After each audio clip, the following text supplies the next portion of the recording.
अहमद सुबह बहुत जल्दी उठा। उसने आंखें मले और बस्तर से उठा।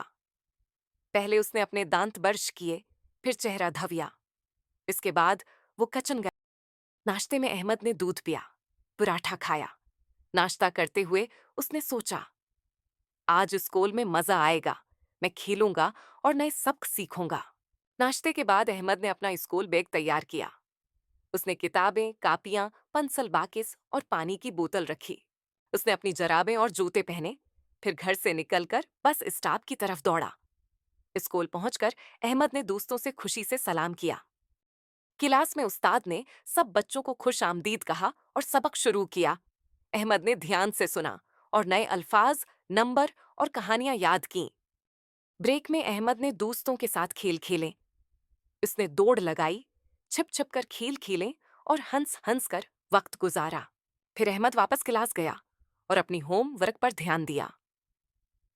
उस्ताद ने अहमद को अच्छा काम करने पर सराहा और अहमद बहुत खुश हो।